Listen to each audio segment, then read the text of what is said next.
Vamos a empezar esta conferencia, la número 117, que hoy vais a ver que va a tener un cambio en la programación que era habitual. Estábamos siguiendo con el tema de las puertas dimensionales, pero debido a la noticia que ha tambaleado todos los medios de comunicación, vamos a tener que hacer un paréntesis antes de proseguir con ese tema y hablaremos sobre la renuncia de Benedicto XVI, o incluso, mejor dicho, la abdicación de Benedicto XVI. Pero esto va a ser en la segunda parte del tema, que de bien seguro no os va a dejar indiferentes para nada. Pero vayamos sin más, primero, una vez más, al repaso de las noticias de actualidad también que han surgido durante esta semana, en relación con la profecía y demás cuestiones. Hablemos sobre salud. Tumores en ratones a consecuencia de maíz transgénico. Ya sabéis que dicen, no, tranquilos, podéis comer tranquilos, que esto no pasa nada. Pero claro, a los ratoncillos al menos sí que les pasa. Puede haber distintas formaciones de cuerpo entre el hombre y el ratón, pero desde luego ya te deja un poco mal cuando ves este tipo de noticias, ¿no? Por tanto, bueno, sigamos pendientes de este tipo de noticias. Y ya veis que hoy iré un poco rápido, porque la segunda parte es un poco extensa y me gustaría poderla presentar con un poco de tiempo. La cebolla, el ajo y las legumbres aumentan las defensas y actúan como antigripales naturales. También la remolacha, el brécol, la col de Bruselas y los cereales.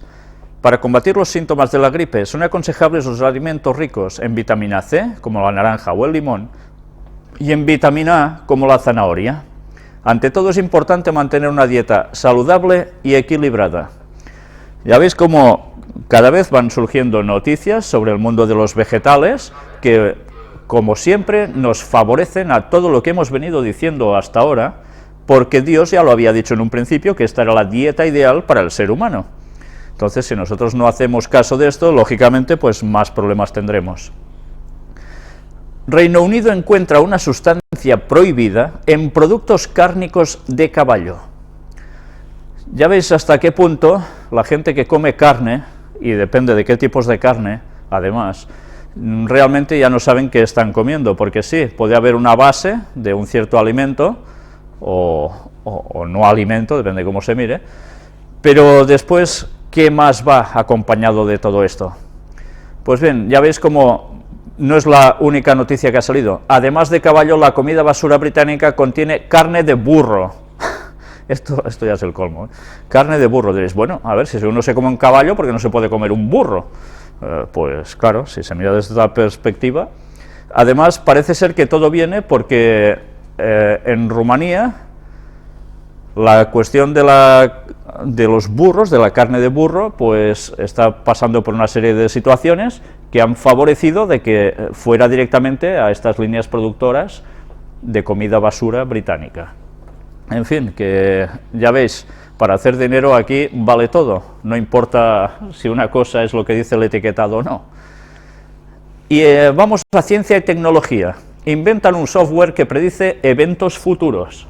Dices, ¿cómo puede ser esto? ¿Que son un software que hace profecías? No, sencillamente se trata de adivinar, entre comillas, haciendo un análisis un poco como retrospectivo de cuándo han ido sucediendo ciertas cosas, poniendo ciertas palabras que han acontecido a lo largo de los años, vienen a predecir, entre comillas, más o menos las cosas que pueden ir sucediéndose a partir de cierta fecha en adelante. O sea, todo es muy predictivo, pero en base de probabilidades, por supuesto. Pero bien, ya veis, ¿qué quiere decir esto? Pues que la gente, evidentemente, cuando quiere saber el futuro es porque hay una cierta angustia. Hay un algo que no saben, ¿qué pasará, ¿no? Pues esta angustia de las gentes la hemos visto reflejada esta semana, a base de bien, y luego lo vamos a comentar también. Mientras tanto, seguimos. Hombre paralizado mueve brazo robótico con la mente.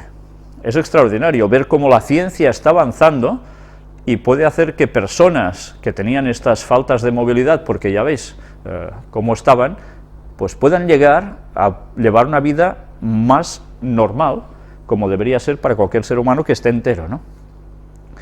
Y hablemos de los antediluvianos.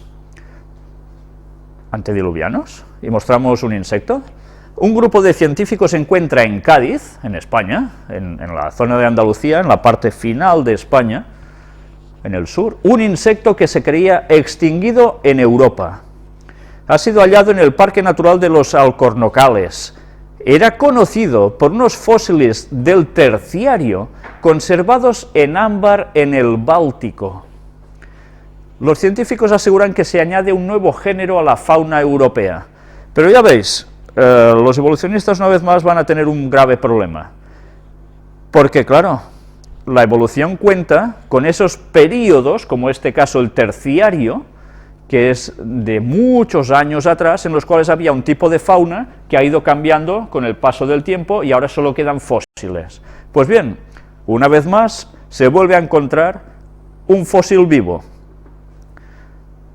¿Y cómo cuadra entonces esto? ¿Ha habido alguna evolución en este animal acaso? ¿Sigue estando exactamente igual que en el Terciario? Bueno, pues ya veis cómo los problemas siguen para la gente evolucionista. Y atención a esta otra noticia. Hallan un dedo momificado de 40 centímetros en Egipto. Esto es un pedazo de dedo, ¿eh? Y lo curioso es que, claro, esto se halla, ya veis aquí la fotografía, aquí tenéis otra retrospectiva, y si uno no entiende que antes había habido gigantes en la Tierra, evidentemente no sabe cómo cuadrar estas cosas. Sabéis, a veces se nos puede tildar de que podemos ser un poco fantasiosos a la hora de presentar ciertos temas. Siempre lo venimos apoyando con escritos bíblicos, con citas del Espíritu de Profecía de Elena White. Otras cosas son obvias y evidentes porque caen por su propio peso y se sacan de conclusiones del mismo texto, no hace falta ser muy inteligente al respecto, pero que evidentemente todo esto va denotando que no son fantasías, que estas cosas sucedieron, y cuando la Biblia nos habla de muchas cosas, hay una literalidad en los textos que es obvia, es evidente, aunque también recordemos, como pueden ser en casos de profecía, que puede haber parte de literalidad en el texto, más una parte simbólica, espiritual, también al respecto. O sea que las cosas pueden estar conjuntas, no tiene por qué una cosa suprimir a la otra. Pero bien, ya veis, este tipo de hallazgos, desde luego, no dejan de sorprender. El problema es para los evolucionistas, ¿dónde ponen este dedo? En la nariz, desde luego, no les cabe. Y hablemos más sobre arqueología. Herodes el Grande regresa a Jerusalén 2000 años después. Sabéis que hay muchas personas que dudan de los relatos bíblicos, que si esos personajes, que si no existieron, hay mucha incultura generalizada al respecto. Y depende en los ambientes que uno se mueva, pues mucho más. Gente que no suele tener muchos estudios, pero que ya sabéis que normalmente el ser humano, sobre todo, no sé si es una cuestión muy latina, ¿no?, pero que entendemos de todo, sabemos de todo, y no sabemos de nada, en verdad. Pero empezamos a opinar, y por negar relatos bíblicos somos capaces de negar que ciertos personajes existieron. Herodes el Grande es el personaje que murió, ya veis, cuando vivió, aquí nos lo pone, del año 37 al 4 antes de Cristo. Pero claro, recordemos que Jesús no nació en el año 0, porque el año 0 no existe. Fue o el año 1 o el año -1, pero es que tampoco fue así, porque Jesús nació antes. Hay un error en el calendario de unos 3 años aproximadamente, entre 3 y 4, y precisamente este señor coincidía con el final, el final de su historia, con el nacimiento de Cristo. Ya veis cómo la arqueología no hace más que mostrarnos que verdaderamente los personajes que están situados bíblicamente en el momento del nacimiento de Cristo van apareciendo en escena gracias a la arqueología.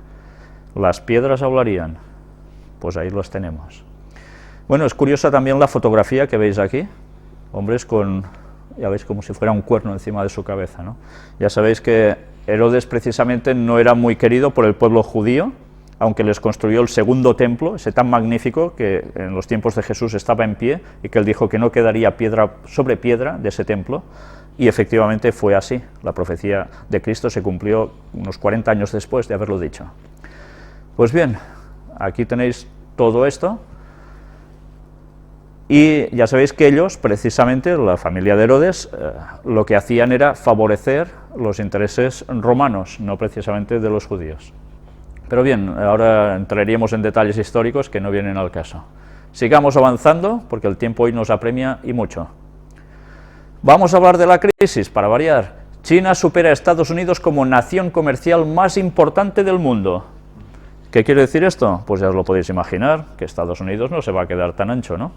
Si quien quiere tener la supremacía, algo tendrá que hacer para seguirla manteniendo. Y las profecías nos hablan de que Estados Unidos va a llegar hasta el mismísimo final. Sigamos viendo un poco más, porque evidentemente esto quiere decir que habrá una situación tensa entre ellos. Rusia y China se blindan de oro contra Estados Unidos. Es curioso, una vez más, Rusia y China. Hay personas que dicen, es que estos que presentan estas conferencias, en este caso mi persona, especulan y son literalistas. Dicen de que el texto de Daniel, los versículos finales, pues que es literal y que esto es una cosa que no es.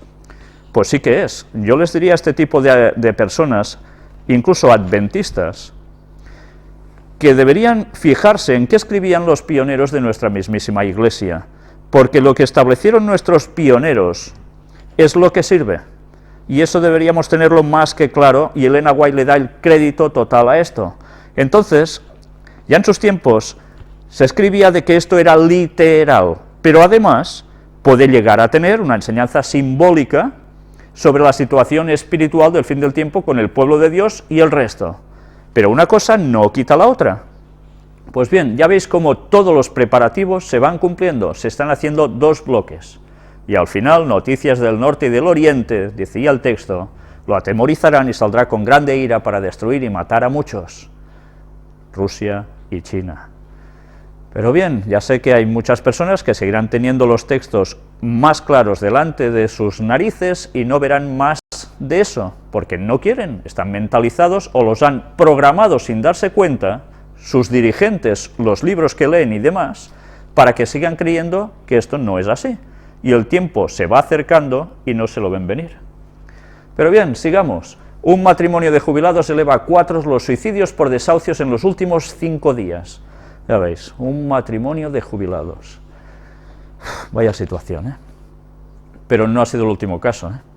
Mientras tanto, Hollande prohibirá pagos de más de 1.000 euros en metálico. Recordáis que esta medida se ha ido tomando también en España, se ha ido reduciendo el pago en metálico que se podía hacer, pues ahora también en Francia ya van a lo mismo.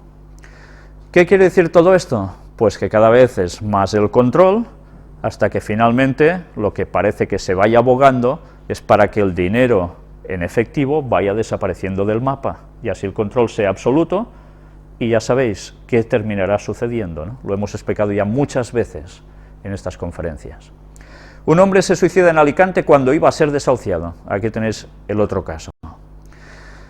Y ya sabéis que estas personas normalmente tienen a alguien más con ellos y vaya situaciones. Evidentemente, uno no debería suicidarse ante estos eventos porque quiere decir que su Dios prácticamente es su posesión.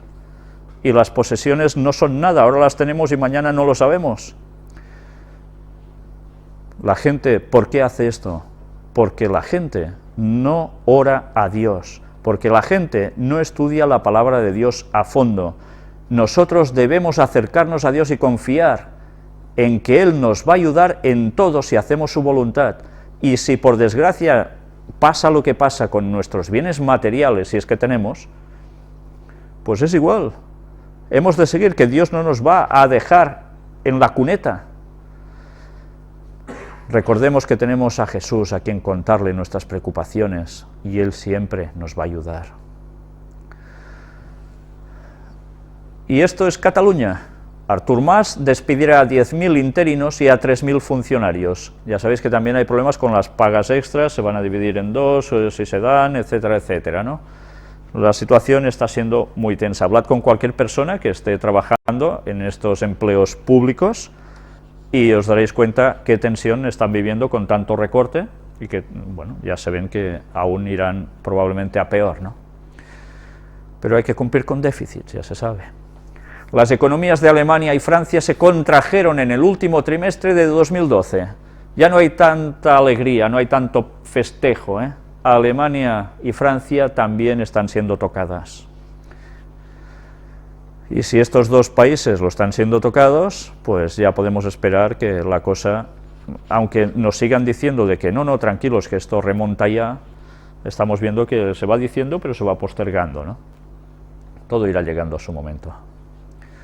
La economía de la zona del euro profundizó su recesión en el cuarto trimestre de 2012. No son solo esos dos países, ya habéis visto, hay más.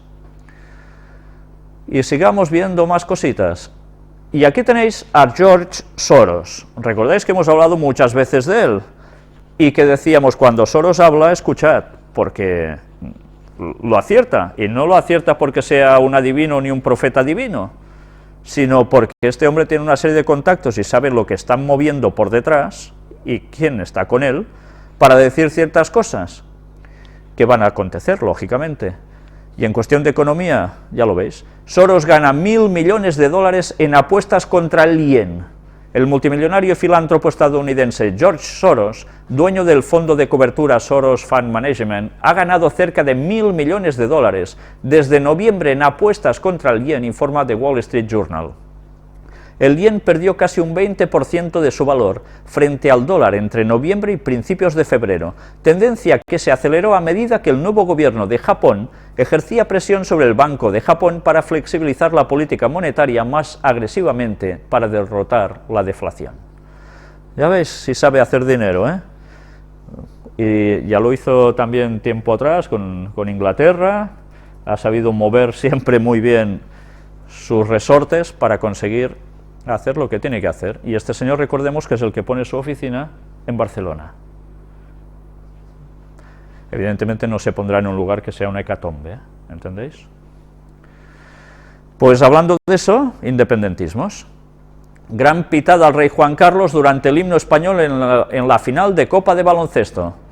¿Lo recordáis? Jugaba un equipo vasco contra otro catalán, que era el Barça, y solo salir, pitada, luego suena el himno, más pitada que no se oía ni el himno. No es la primera vez que acontece eso en un evento deportivo, pero ¿qué quiere decir esto? Pues que evidentemente hay una situación de mucha tensión, además ya estaban avisados de que eso sucedería, ¿no? En fin, mirad, más cosas. Los casales responden al apoyo del Govern de Cataluña, sumándose a la declaración de soberanía. Firman un manifiesto para colaborar de manera activa en el progreso independentista de Mas. Los casals, que es muy típico en Cataluña y en otros lugares donde están en distintos países, pues van a trabajar precisamente para esto, ganar más y más el terreno al respecto. Primera denuncia en la demarcación de Tarragona. El gobierno denuncia a Aldea por declararse territorio libre, tal como ha sucedido ya con algunos municipios también de otras partes de Cataluña, ¿no? El gobierno español pues se pone contra todo esto. Y aquí tenéis a Rajoy, que cuando dice una cosa suele pasar al revés. No se preocupen, Cataluña seguirá formando parte de España. Fue en una entrevista que hizo a medios extranjeros. Bien, pues no sé, quizás algunos sí que se tendrá que preocupar por eso. Sigamos, porque aún hay más. Este artículo, que está en catalán, os lo voy a traducir. Embajadores informales formarán la red exterior de la Generalitat. Personas del ámbito de la sociedad civil van a trabajar en distintos países para ir promocionando Cataluña por todos lados y el independentismo. Y incluso Homs, que lo tenéis ahí en el centro de vuestras imágenes, el conseller Francesc Homs, ha dicho de que, bueno, ¿y qué harán el Estado español? ¿Les impedirán viajar? ¿Les retirarán el pasaporte? Estuvo ironizando al respecto. Es como jugar al gato y al ratón, ¿eh? Mientras un gobierno va sacando una serie de leyes, ¡pam!, el otro va escabulléndose hacia otro lado, ¿no? Y así se va avanzando en lo que se busca. Y hablando de implicaciones masónicas, el Partido Comunista francés cambia la hoz y el martillo por una estrella de 5 puntas. O sea, cambian una cosa por otra y van a lo mismo, pero aún más descaradamente. Claro, evidentemente, supongo que la mayor parte de la gente comunista, que algunos no querían este cambio porque es un símbolo tremendo, la hoz y el martillo, que dicen que ahora lo justifican diciendo, bueno, esto ha quedado desfasado, ya no toca, pues aceptemos la estrella de 5 puntas, y bien, supongo que muchos de ellos no tienen ni idea de qué representa esta estrella de 5 puntas, del hombre separado de la tutela divina, y otras cosas. Pero bien, sigamos viendo más cositas. Las profecías de Isaías sobre Damasco y Daniel, Oriente Medio, que aquí tenéis los textos. Predicador egipcio, las mujeres acuden a Tahir para ser violadas. Claro, en la plaza de Egipto, ya sabéis, y lo dice, y dice que van desnudas y sin velo para ser violadas. Son mujeres que hablan como ogros, no tienen vergüenza, educación ni miedo, ni siquiera tienen feminidad, dice el predicador. Y bueno, en su alocución que ha encendido las redes sociales en Egipto, y no solo allí, Abu Islam insiste en que las mujeres que van a las protestas en Tahrir para pedir que el presidente egipcio Mohamed Morsi y los hermanos musulmanes abandonen el poder no son una línea roja. Claro, con este tipo de declaraciones, pues evidentemente ya sabéis lo que sucede, hay una radicalización tremenda del Islam, y esto, claro, ya sabéis lo que conlleva. Y bueno, va diciendo alguna otra frase célebre. Sigamos. Israel se prepara ante un eventual ataque desde Siria. El ejército se moviliza para prevenir una ofensiva por sorpresa contra los altos del Golán, los famosos altos del Golán, que recuerdo que ya de niño se hablaba de ellos. Pues ya veis hasta qué punto está habiendo esa tensión, Y ahora, otra noticia. Netanyahu exige sanciones más duras contra Irán, que está cerca de la línea roja nuclear. Parece ser que está de moda hablar de la línea roja. Pues esta es otra, es la línea roja nuclear. Bueno, la situación más tensa, por supuesto, cómo no. Irán ofrece a Rusia varios yacimientos de petróleo y gas para su explotación. Ya veis, Irán apoyada entonces, ¿por quién? Por negocio, por Rusia. Una vez más, veis hasta qué punto puede ser el conflicto de grave, si realmente llega a estallar todo. Nada puede salvar a Israel de la destrucción, afirma alto miembro del Parlamento de Irán. Claro, con este tipo de frases, pues ¿qué se puede esperar? Y guerras y rumores de guerras, si esto lo son, pues aún hay más. Corea del Norte confirma que realizó su tercera prueba nuclear. Ya sabéis que incluso creó, o se provocó un terremoto artificial de 5,1 grados en la escala de Richter, cuando hicieron este ensayo,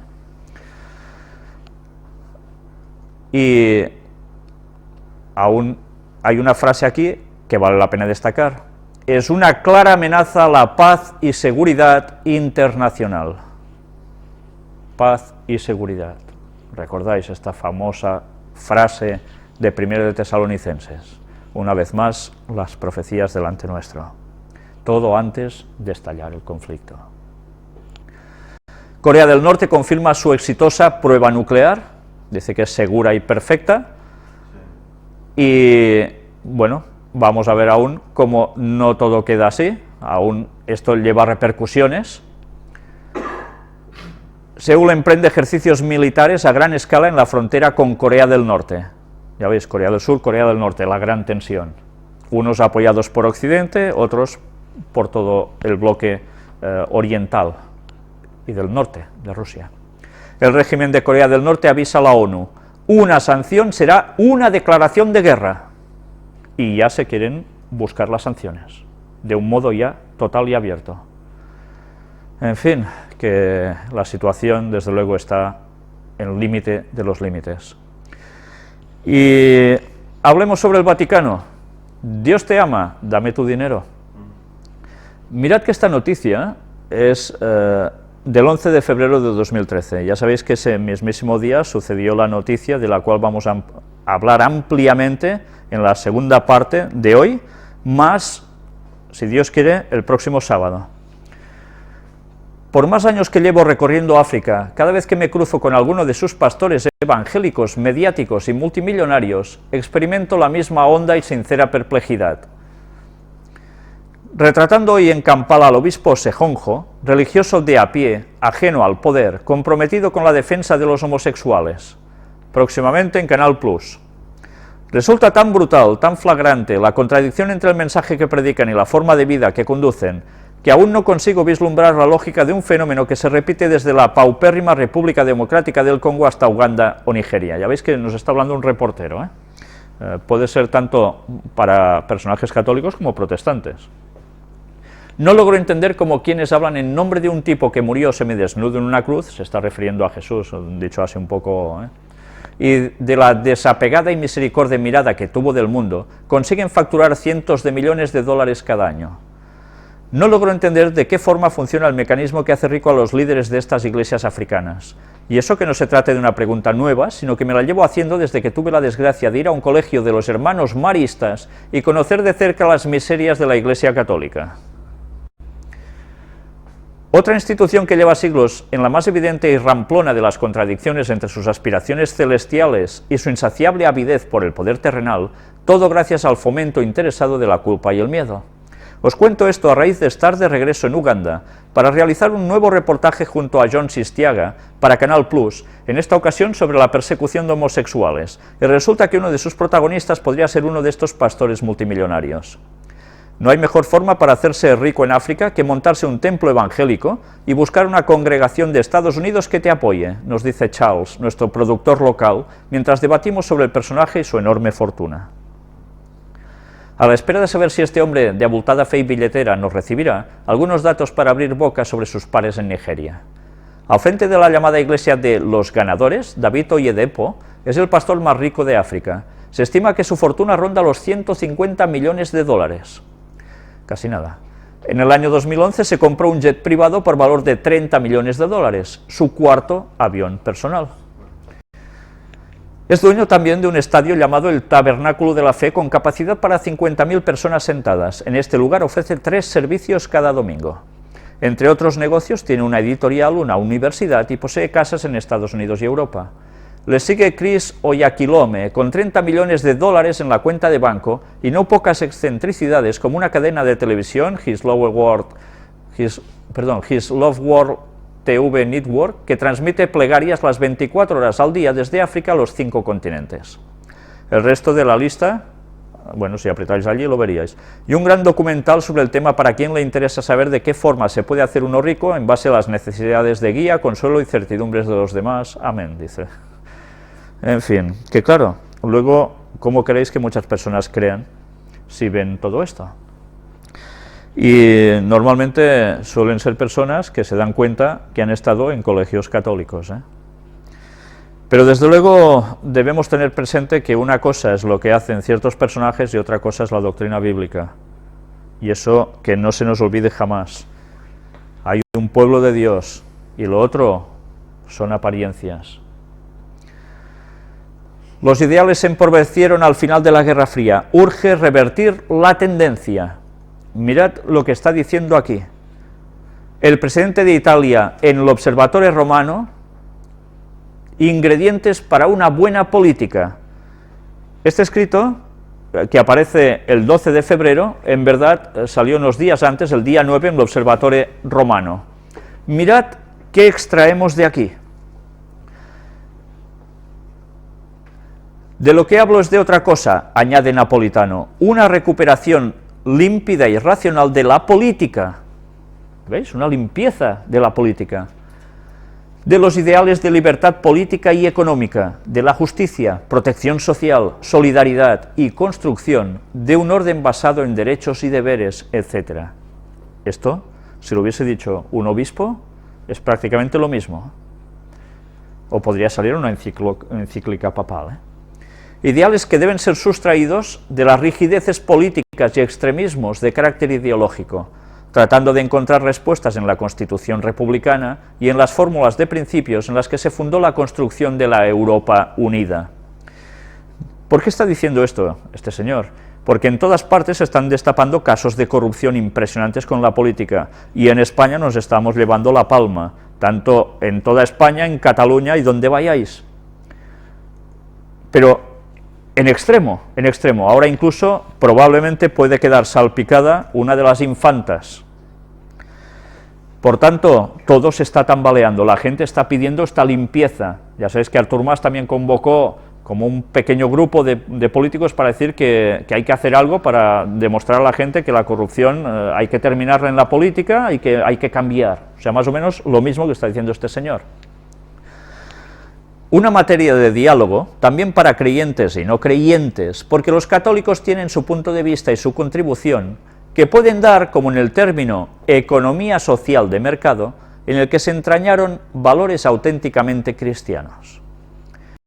Y cuanto la adhesión a estos valores pueda ser vivida en términos de fe y en sintonía con la práctica religiosa, es un aspecto no secundario para el renacer de la componente ideal y moral del actuar político. Por tanto, una vez más, ya vemos por dónde van los tiros. Se va hacia la moral pública, política. ¿Quién va a terminar siendo el líder de la moral para coger el poder en Europa? Lo sabemos, lo hemos hablado un montón de veces. Pues se va preparando el terreno, Queda poco tiempo. Y hablando de que queda poco tiempo, Apocalipsis 13, 11 y 12, recordemos esos textos que hablaban de Estados Unidos. Después vi otra bestia que subía de la tierra y tenía 2 cuernos semejantes a los de un cordero, pero hablaba como dragón. Y ejerce toda la autoridad de la primera bestia, del papado, en presencia de ella, y hace que la tierra y los moradores de ella adoren a la primera bestia, cuya herida mortal fue sanada. Estados Unidos pondrá la situación mundial a los pies de la bestia, del Vaticano. ¿Cómo va a conseguir doblegar a la gente? Ateos estadounidenses podrían ser encarcelados por no venerar a Dios. ¿Sabéis? Cuando la persona que me envió esta noticia, que os lo agradezco mucho, me la envió, precisamente dije, pero esto puede ser de verdad, ¿hay alguna otra fuente fiable? Y estuve mirando y sí, y yo también lo estuve comprobando, es cierto, ha salido por varios medios de comunicación. Ateos estadounidenses han presentado una demanda ante la Corte Suprema de Estados Unidos para impugnar una ley antiatea del estado de Kentucky que da a elegir entre reconocer al Dios Todopoderoso o ir directamente a la cárcel, según un comunicado. Empieza a ser cosa seria, cosa muy seria. Imaginaos cuando esto haya avanzado un poco más y finalmente se diga bloque de todos a favor del domingo para instaurar la moral de una vez por todas, que toda la sociedad vaya bien y que salten unos pocos mequetrefes que digan, es que es el sábado, ¿sí? Pues ya sabéis lo que os va a esperar. La situación ya está viniendo, pero directamente. Y si seguimos avanzando, republicanos protegerían con ley los 10 mandamientos. Una vez más, se hace presión desde el pueblo llano hacia los políticos, y estos políticos, pues cuestión de votos y demás, ¿qué tienden a hacer? Pues bueno, lo que les dice el pueblo. Por tanto, por ley, los 10 mandamientos protegidos. Que puede estar muy bien. Claro, es muy bien, ¿no? Así todo el mundo guardará los 10 mandamientos, pero, a ver, ¿qué 10 mandamientos? ¿Qué 10 mandamientos? Mirad que aquí, en esta fotografía aparece, acuérdate del sábado, lo pone, ¿verdad? Pero, ¿sabéis? Aunque los católicos tengan otros mandamientos, que este mandamiento ya no aparece, los protestantes los tienen así, como cualquier adventista también, porque está en Éxodo 20 escrito así. Pero resulta de que, claro, a esto tanto católicos como protestantes le dan una interpretación, y es que el sábado es reposo, pero como Cristo ascendió en domingo a los cielos, dicen, en su resurrección, pues claro, ya está cambiado. Sábado es reposo. El día de sábado para los cristianos no será el sábado de los judíos, que sería el sábado, sino que va a ser el domingo, el primer día de la semana, que también sería el octavo. Y así se arregla todo. Por tanto, todo va a depender de una interpretación de la ley, tal cual está escrita. Casi nada. pero ya veis la situación, cómo se está poniendo. Verdaderamente vienen tiempos de cambio. Recordad lo que os digo ahora, vienen tiempos de cambio, y si no sois conscientes de estas palabras, atención a la segunda parte del tema de hoy, porque os daréis cuenta cómo va encarado todo a esto. Pero mientras sigamos, control, buscador espía, nuevo programa sigue cada paso y predice conducta de internautas. Un nuevo programa que puede rastrear el movimiento, contactos y pronosticar la conducta de cualquier persona, basado en los datos de las redes sociales, ha provocado la crítica por parte de grupos defensores de los derechos civiles.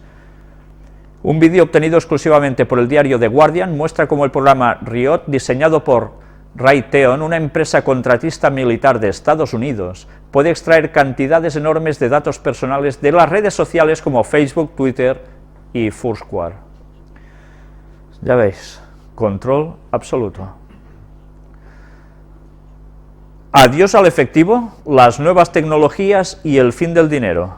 Esta noticia, que está sacada, ya veis, extraída de BBC Mundo, nos vuelve a avisar de que el camino parece ser que es que el dinero en metálico vaya desapareciendo y todo sea dinero electrónico. Claro, el control, una vez más.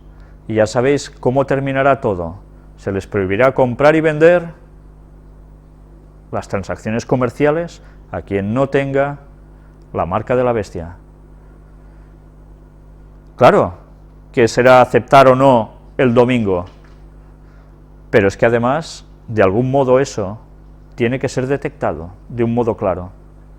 Y si todo es dinero electrónico, va a ser muy fácil que si tú no quieres entrar en el juego, se te corte todo a nivel electrónico y no tengas acceso a vida social, ni comprar ni vender. ¿Qué harás? ¿Será que no estábamos avisados? Por Dios. Y hablemos de todo lo contrario a Dios, santería y magia negra. Se rapa Niurka por la santería. Noticia de México.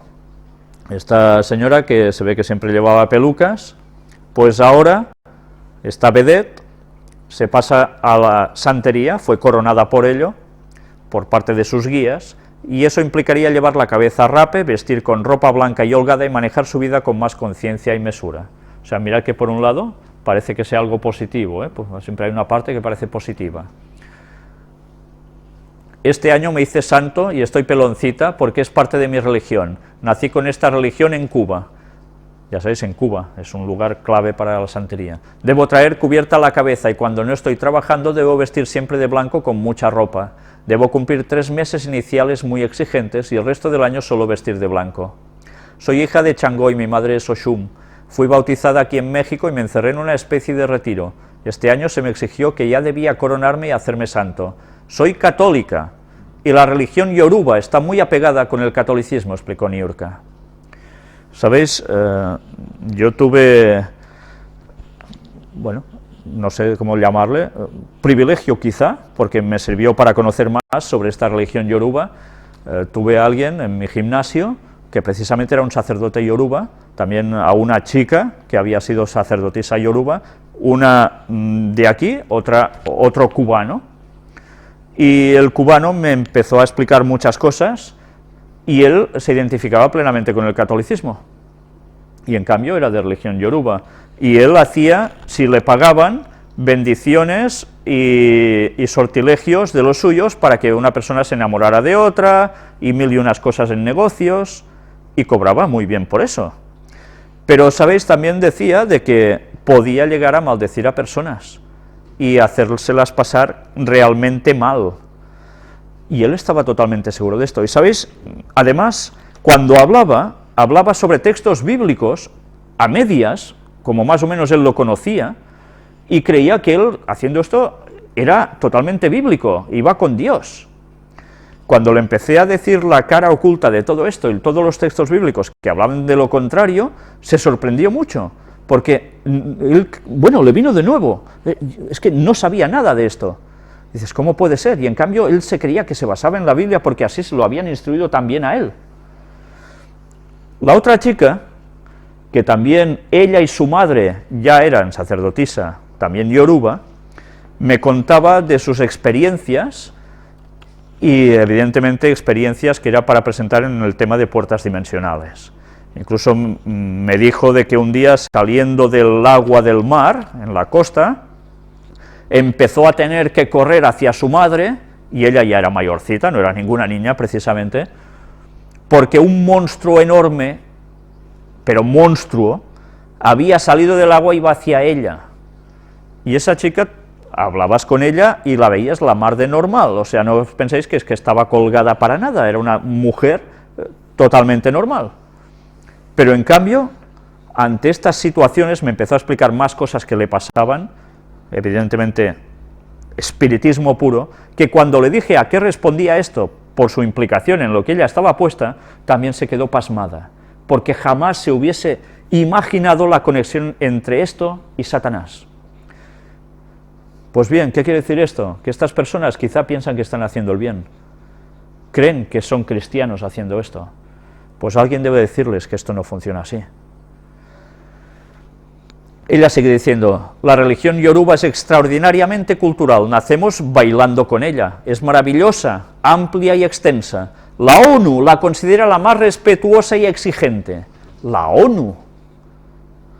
Bueno, ya sabéis, ya estuvimos hablando tiempo atrás en las primeras conferencias sobre la ONU, y verdaderamente qué es la ONU, sobre qué está sentado la ONU, qué hay dentro de la ONU, etcétera, etcétera. Y no solo hablo de las personas que allí se mueven, sino de las cuestiones que hay para el culto paganísimo ahí dentro, con objetos y demás. A veces la gente la confunde con brujería, pero no, el mismo nombre lo dice, santería, santos, y así la llamaban los negros africanos. Las religiones nos encaminan al bien, a creer, a ser bondadosos, el Dios y la fe es lo mismo para todos, agregó. Ya veis qué forma de confundir las cosas, ¿eh? Así trabaja Satanás, engañando, como siempre, y confundiendo. Magia negra en Sudáfrica, decapita a su esposa para hacer un ritual y enriquecerse. Un vecino de la ciudad sudafricana de Asran ha sido detenido por decapitar a su esposa con la idea de usar su cabeza en un ritual mágico muti, en el que se utilizan fragmentos humanos con el objetivo de enriquecerse. Y se desplazaba a una población cercana para hacer todo esto, que me lo salto porque, en fin. Y vamos a la otra segunda gran noticia de la semana, que esta es doble, por cierto, un meteorito y un asteroide. Supongo que ahora, cuando yo estoy presentando esta conferencia, ya todo el mundo lo ha visto por televisión, lo ha oído por la radio y tantas cosas más. Meteorito y asteroide, todo en una semana. ¿Qué ha pasado? Aquí tenéis minuto a minuto. ¿Qué sucedió con este meteorito? Aquí lo veis, ¿no? Cómo cruzó el espacio de una porción de los Urales en Rusia. Aquí toda la explicación, pero iremos viendo instantáneas y mirando las fotografías, luego lo comentaremos si queréis, porque esto coincide precisamente en el día en que se esperaba que en nada, en pocas horas, llegase el asteroide que rozaría la Tierra y pasaría muy cerca. Estas imágenes hay personas que dicen que no pertenecen a esto, sino que esto fue una explosión de gas, que fue anterior, pero bien, aquí tenéis lo que ha colado en muchos medios informativos, ¿no? Más instantáneas, sabemos que hubo aquí partes de fábricas que quedaron afectadas, ventanas que se rompieron, cristales, mucha gente herida, 1.200 heridos, dicen aproximadamente, algunos internados en el hospital, y luego veremos una serie de declaraciones al respecto.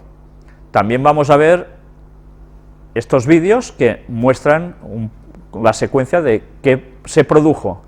Verdaderamente la gente, dicen que todos estaban, bueno, que no sabían qué era esto, y realmente qué es lo que pasaría en el momento del impacto.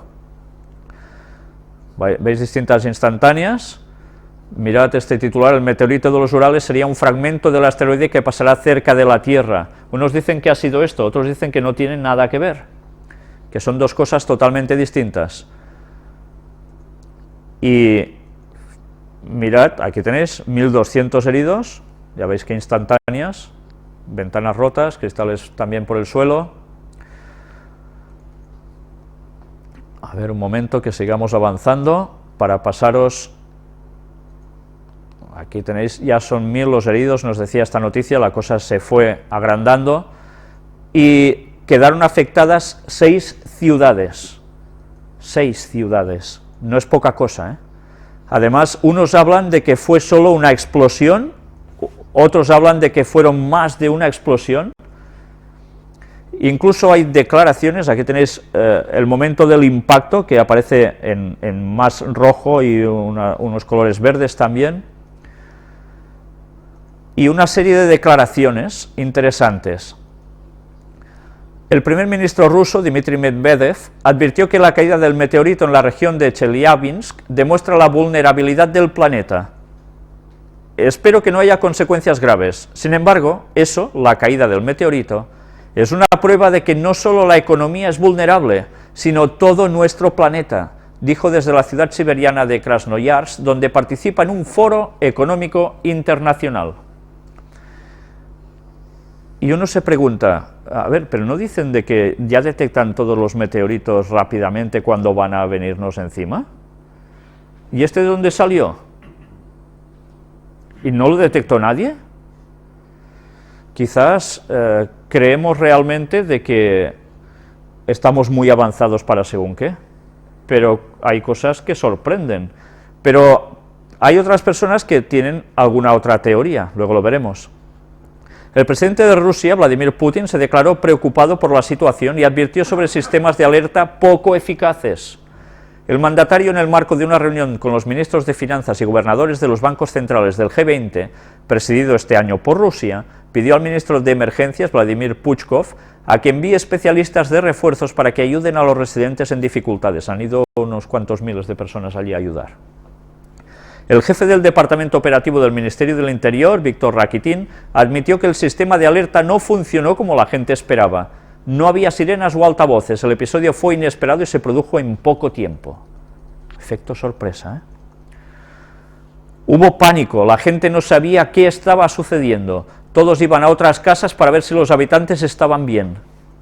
Desde luego, situación caótica, ¿eh? Vimos un enorme estallido de luz, fuego, luego salimos para ver qué sucedía y escuchamos un sonido de trueno realmente fuerte. Y lo curioso de todo esto es que dicen de que este cuerpo tenía unas medidas considerables y que normalmente cuando son cuerpos de menos de 50 metros, cuando entran en contacto con la atmósfera, ¡pum!, se desintegran. Pues este no era tan pequeñito entonces, ¿eh? Y no lo detectaron. ¿Sabéis? Hay unas declaraciones de un ultranacionalista ruso, claro, evidentemente puesto en la política de ese país, que dice de que en verdad fue una nueva arma de Estados Unidos que estaban probando contra ellos. Bueno, él ha soltado lo suyo, parece ser que nadie cree que esas palabras sean de verdad, ¿eh? Pero bueno, él ya ha soltado esto. Una vez más, tensión con Estados Unidos.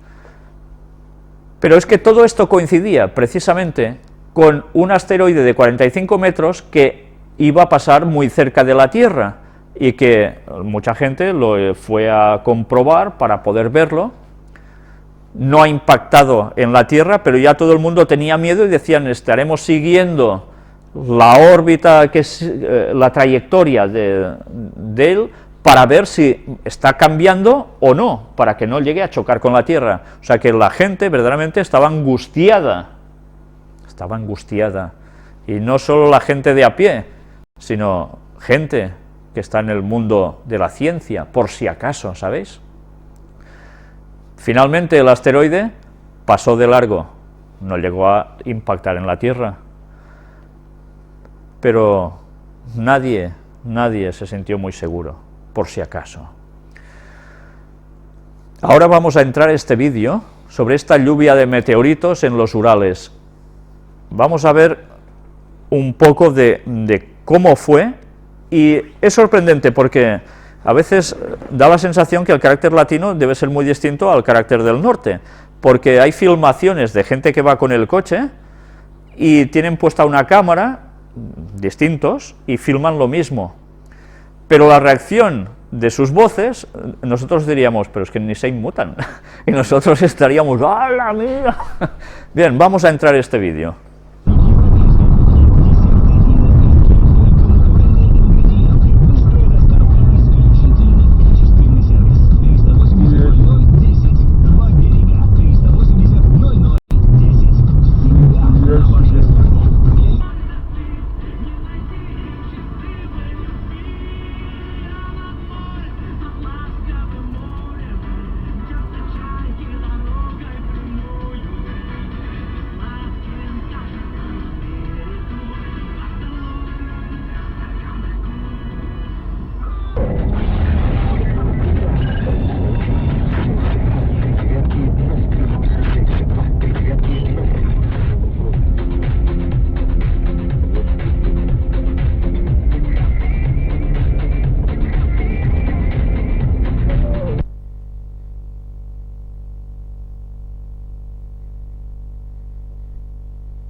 Bien, ya habéis visto en este primer vídeo distintas tomas sobre lo mismo, realmente espectacular y desde luego es muy sorprendente, ¿no?, ver este tipo de meteorito haciendo esto.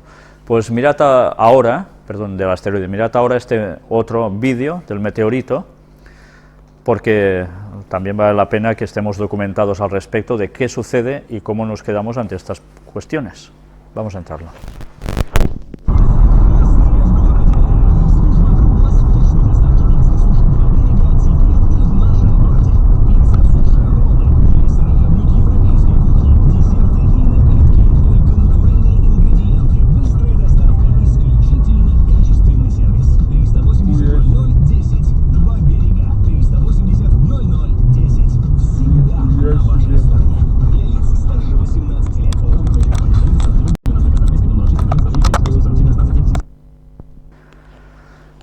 Bien, después de ver estas imágenes, que desde luego no dejan indiferente a nadie, vamos a recordar algo que escribió Elena White hace muchos años, que aparecen en este libro recopilatorio de escritos suyos, Eventos de los últimos días, y ya veis lo que llega a decir aquí, en los años 1906 y 1909.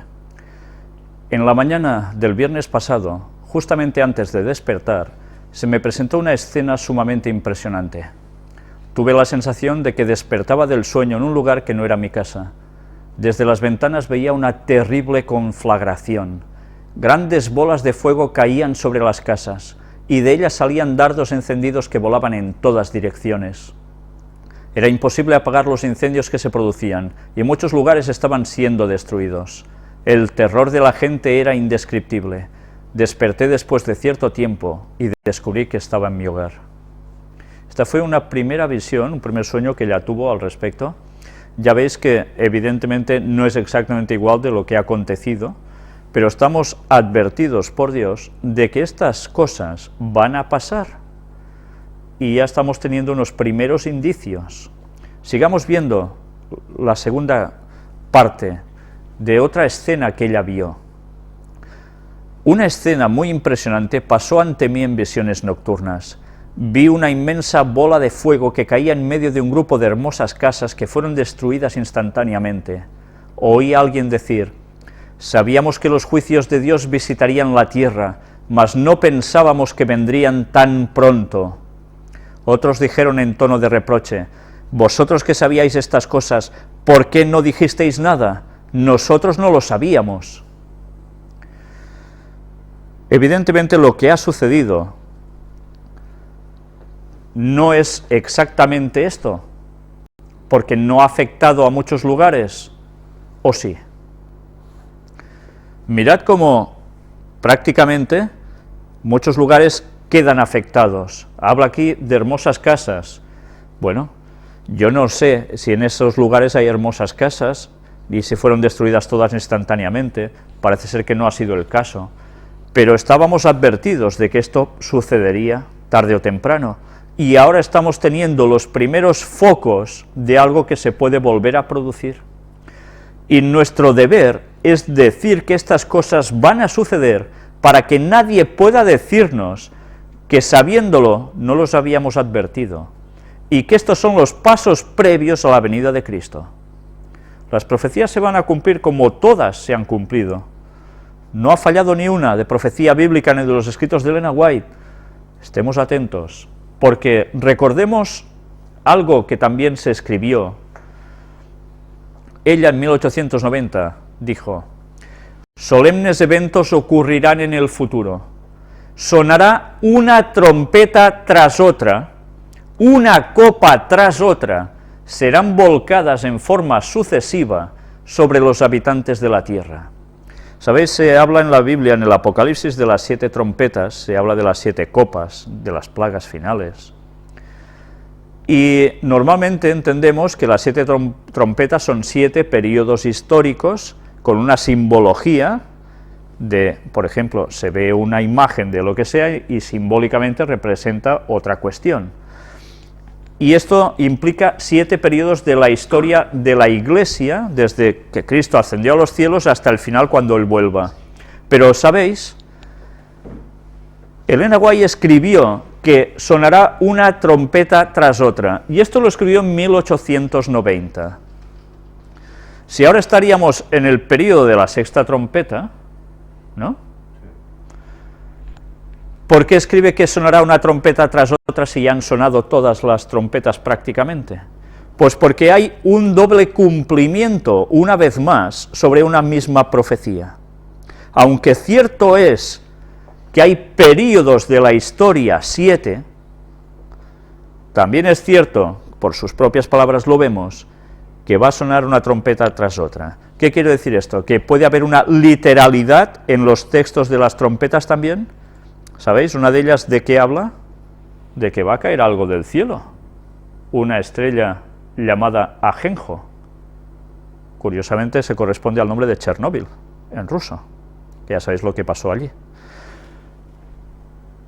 Esto debe hacernos pensar, porque aunque haya esos periodos que son ciertos, también puede tener esta segunda aplicación de una literalidad del texto y suceder cosas realmente sorprendentes de las cuales estamos avisados que van a acontecer. Después dice que una copa tras otra serán volcadas. Cuando caen las copas son las plagas, y cuando caen las plagas, agárrate y no te menees, porque esto ya es el fin. Estemos atentos, porque cuando los profetas de Dios dicen algo, no son como los profetas de Satanás, que se puede cumplir o no. Esto ciertamente va a ser. Y sabemos que quedan pocos años para el regreso de Cristo. Y vamos a ver en la siguiente parte cómo a partir de ahora empezaremos a ver unos cambios en el planeta Tierra, en muchos niveles distintos. Pero eso va a ser dentro de unos momentos. Mientras, quiero dirigiros la atención a este libro, Preparación para la crisis final, de Fernando Chaig.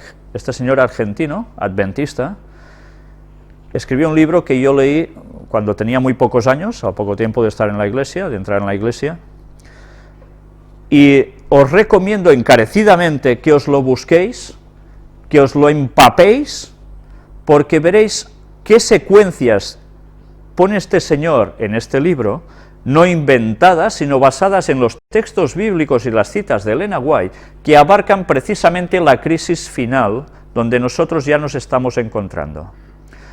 Y pone dentro de lo posible un orden cronológico, cómo irán las situaciones, cómo se irán desarrollando. Y bien, mirad si está tan bien versado, que extraemos de aquí del capítulo 8 lo siguiente: el tiempo de angustia previo. Antes de leer, he de aclararos algo. En la Biblia se habla de un tiempo de angustia, de Jacob, Elena White escribe mucho sobre esto, pero el tiempo de angustia es el momento final, prácticamente antes de que Cristo llegue, para el pueblo de Dios, Pero también hay un tiempo de angustia previo que afecta también a todo el mundo en general, una situación a nivel mundial. Mirad qué escribió él aquí. La única razón por la cual separamos este tema en un capítulo aparte es para que el lector no caiga de ninguna manera en una confusión fácil con respecto a la expresión tiempo de angustia. En los escritos de la señora de White, esta frase aparece aplicada a dos épocas fundamentalmente distintas en sus características, aunque en ambas habrá angustia general en el mundo. A.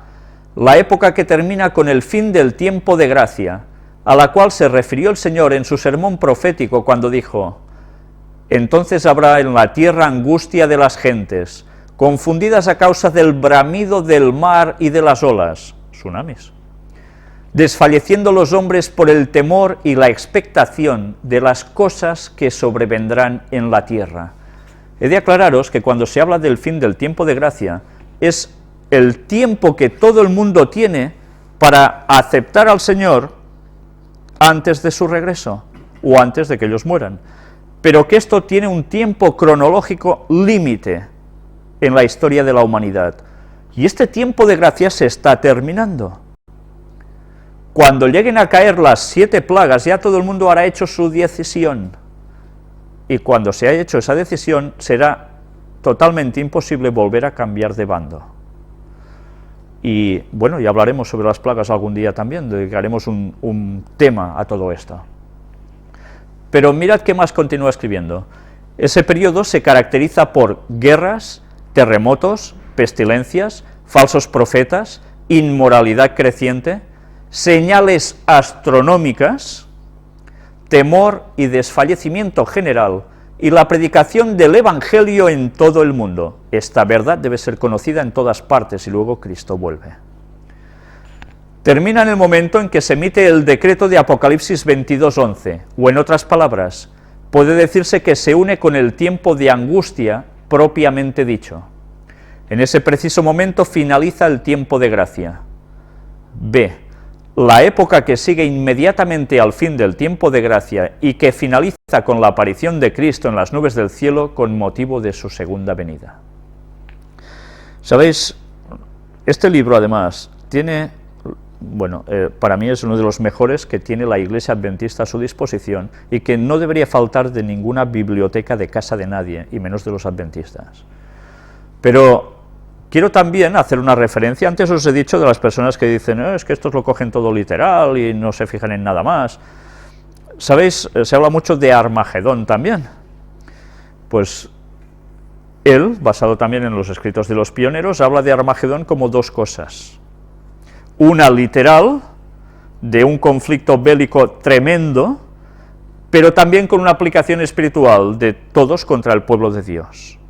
O sea, hay las dos connotaciones.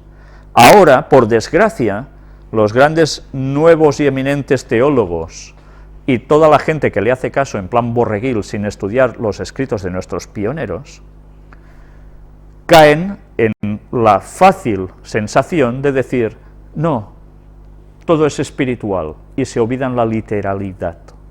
Y están cometiendo el grave error de no saber en qué momento de la historia se están encontrando para saber discernir cuándo Cristo se acerca. Ese es el grave problema de aceptar algo que nuestros pioneros no decían en exclusividad.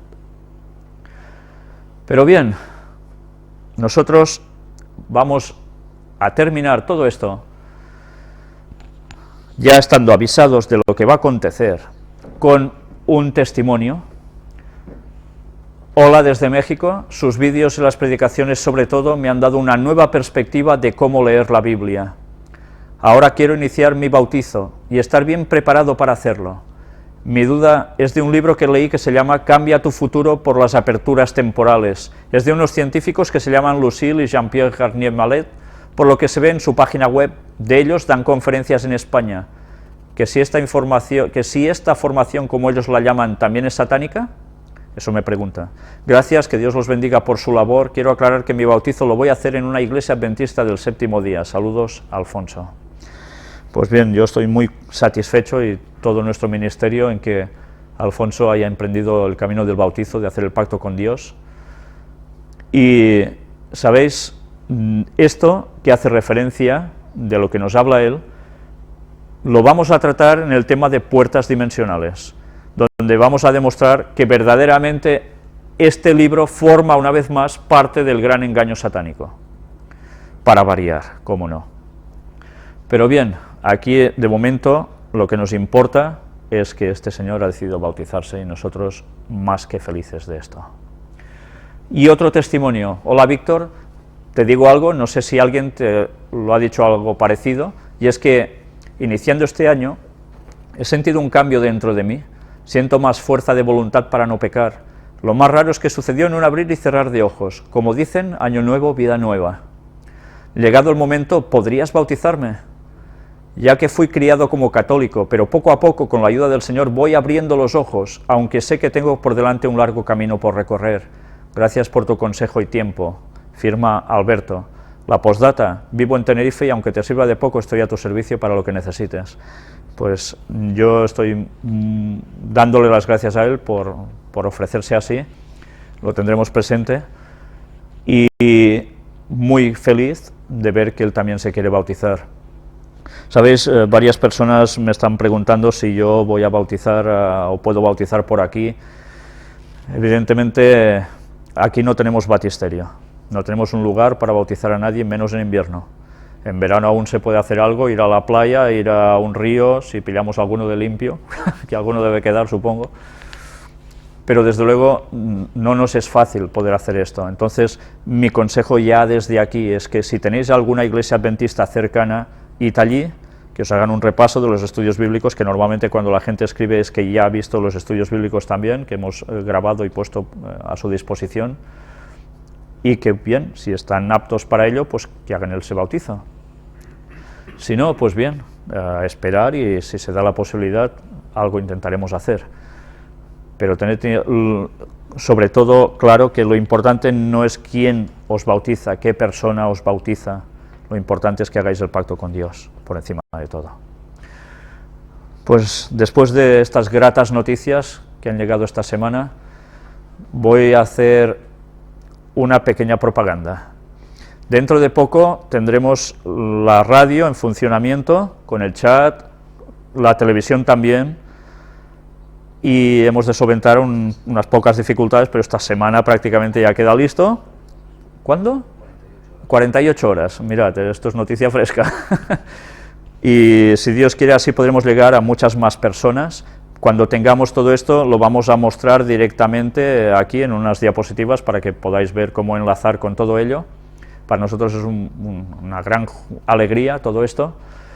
Y bien, lo que vamos a hacer con todo ello es intentar llegar a cuantas más personas mejor, para que además vosotros también lo difundáis, para que se haga una cadena y el Evangelio llegue cuanto más rápido a todo el mundo, pues mucho mejor para la salvación de muchas personas. Y así finalmente, ya sabéis, la profecía dice que el Evangelio debe ser dado a todo el mundo y Cristo volverá. No depende de nosotros solo, evidentemente hay muchas personas haciendo esto mismo, la Iglesia Adventista debe trabajar para esto.